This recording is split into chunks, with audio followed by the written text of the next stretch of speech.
osaisi nähdä.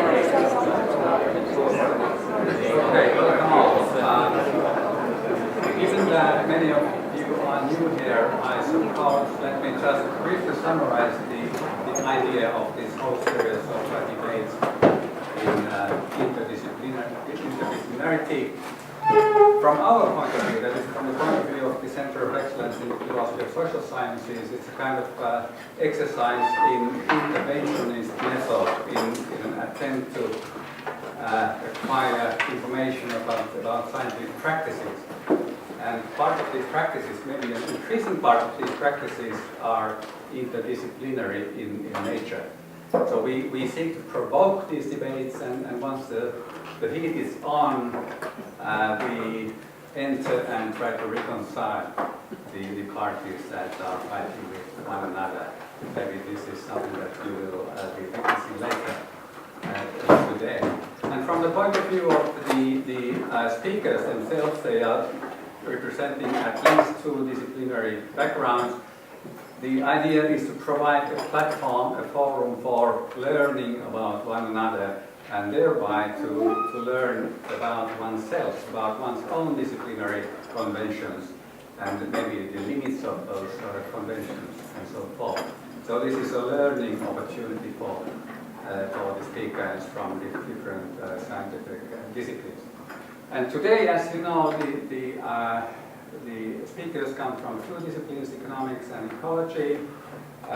Mikko Mönkkönen from the University of Jyväskylä, professor of applied ecology, and Olli Tahvonen, professor of forest economics and policy from this university.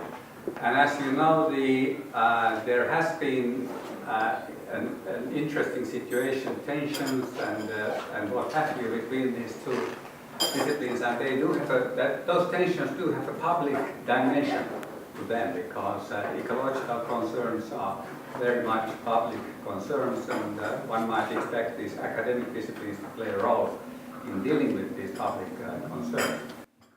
So just very briefly, thinking of interdisciplinarity and its goals, we may have a situation when we have two or more scientific or academic disciplines dealing with one another, encountering one another, maybe having a debate between one another or collaborating with one another, whatever the situation may be.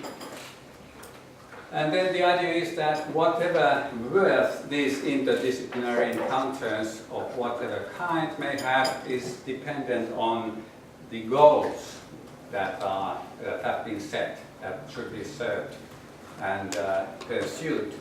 And there might be epistemic goals such as explanatory power, I mean better explanation for the phenomena you want to better understand. One discipline, for instance, might be too narrow, not fully equipped for providing those explanations, so some help from neighboring disciplines might be needed, etc. Or one discipline might be on the wrong track entirely, and therefore some criticism from a neighboring discipline is due. Things like that. Reliability of the results, I mean maybe the body of data or evidence that typically is collected within one discipline is incomplete, imperfect, prone to error and so forth, and therefore some support from neighboring discipline is welcome, things like that. So those are the epistemic goals that might be served by interdisciplinary encounters. Then there are practical goals that also can be served, and policy effectiveness, of course, is one of those, and I think it plays a prominent role in today's debate, and whenever the environmental disciplines are involved. And typically, or at least sometimes, when these policy concerns, practical goals are dealt with, not only is there an expectation of a contribution from academic disciplines in place, but also some sort of non-academic input to the process. And these might come from policymakers, NGOs, businesses, indigenous groups, and what have you. Resource managers in the case of today's topic, and so forth. Earlier we had last spring, I think we had a session on interfield comparison regarding these policy engagements, and the speakers talked about these two international organizations that sort of mediate between academic information, academic investigations, and policy implementations, the IPCC and IPBES, that actually follow different strategies regarding the policy engagement of academic inquiry. So this is linked to the previous session in that manner. Now, today's setup, ecology versus or plus economics, features several key concepts and key issues such as that of scale. I mean, these two disciplines seem to be dealing with their target domains at different scales. Smaller scale in case of ecology, larger scale in the case of economics, and that creates tensions or problems or frictions of communication between them, difficulties of mutual understanding and things of that kind. Value. I mean, how does one measure the value of nature or whatever there is out there, and how to measure that value? This is a big issue between these two and within these two. Substitutability, a related issue. The very concept of ecosystem service. This is hard. I find it a fascinating concept, and I wonder, it has been widely adopted in policy circles, in academic inquiry, and all that, and there is fairly little questioning of it, other than in broader scale of social sciences. There are quite a few circles in social sciences who regard this as a kind of dubious neoliberal concept, surrender to the market regime and all that. But others say it's okay, it's just okay. It provides a bridge between different parties in the overall conversation, and also provides facilitates communication between ecology and economics and all that. I'm not sure whether we will learn more about this later today. This might be, by the way, a nice topic for some future session, far more focused and very hot.